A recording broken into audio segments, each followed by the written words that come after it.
Bonjour à tous, aujourd'hui je vais vous raconter comment Louis XIV a choisi la fiancée de son fils. Il était extrêmement indulgent avec lui-même, mais exigeant avec les autres. Et pour son rejeton peu intelligent et renfermé, il décida de trouver une épouse. Mais une épouse qui se conformerait aux canons de la cour royale. Louis XIV ne voulant pas que son fils ait une femme de côté, il choisit la sœur de l'électeur de Bavière, la princesse Victoria. Reste à savoir à quoi ressemble cette princesse. Bien sûr, elle était instruite, cultivée et pleine d'esprit, mais c'est l'histoire que l'on raconte à propos de toutes les princesses. Pour s'assurer de l'apparence agréable de Victoria, le roi envoie Colbert de Croissy s'assurer d'un point aussi délicat. La princesse se rend compte qu'elle sera scrutée, et s'efforce de se présenter sous le jour le plus favorable. Malgré la beauté de sa tenue, Colbert s'attarde sur le visage de Victoria, qu'il décrit par la suite. La princesse est de taille moyenne, la clavicule blanche, les mains un peu plus foncées, comme si elle ne savait pas les soigner. La bouche n'est ni grande ni petite, et la couleur n'est pas très brillante, mais on ne peut pas dire qu'elle soit pâle. Les joues sont pleines, les yeux ni grands ni petits. Le nez était un peu épais, bien sûr, mais je ne dirais pas que cela gâchait beaucoup le visage.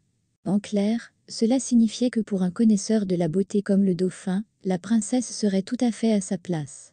Mais l'ambassadeur lui-même en préférerait une autre. Derrière les mots délicats du diplomate, on devine que la princesse Victoria est terriblement laide, teint gris, mains rouges, petits yeux ternes et nez informe. Après une seconde visite, l'ambassadeur ajoute qu'elle a des taches rougeâtres sur le visage, ainsi qu'un peu de jaunâtre, dans la partie supérieure du visage. Mais la princesse possède incontestablement une vertu mentale, et une vivacité d'esprit. Louis n'est pas enchanté. Il envoie le portrait disponible à Munich, pour que Colbert le compare à l'original. Le diplomate ne tarde pas à répondre que l'artiste a quelque peu flatté le modèle, le peintre a un peu allongé l'ovale du visage, et rendu le nez un peu plus mince. Ce nez ne donne pas de répit à toute la cour de France. Louis envoie son peintre à Munich. Lorsque le portrait de la future dauphine est envoyé à Versailles, le roi le déballe avec empressement, et elle n'est pas si mal qu'elle en avait l'air. Mais le portrait est accompagné d'une lettre dans laquelle Colbert lui dit que le nez est quelque peu embelli. Comment diable ce nez est-il arrangé? Louis accepte le mariage, écrivant qu'il est satisfait, mais pas plus, de la future dauphine. Il apporte un portrait de Victoria au dîner de la reine, l'épingle au mur, et dit que si elle n'est pas belle, elle a bien d'autres vertus.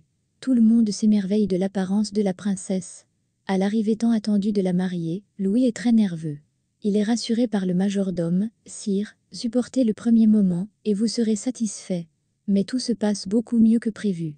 Les courtisans lisent sur le visage du roi de la satisfaction, admirent amicalement la nouvelle dauphine, et personne n'accroche l'œil au nez. Merci de votre attention.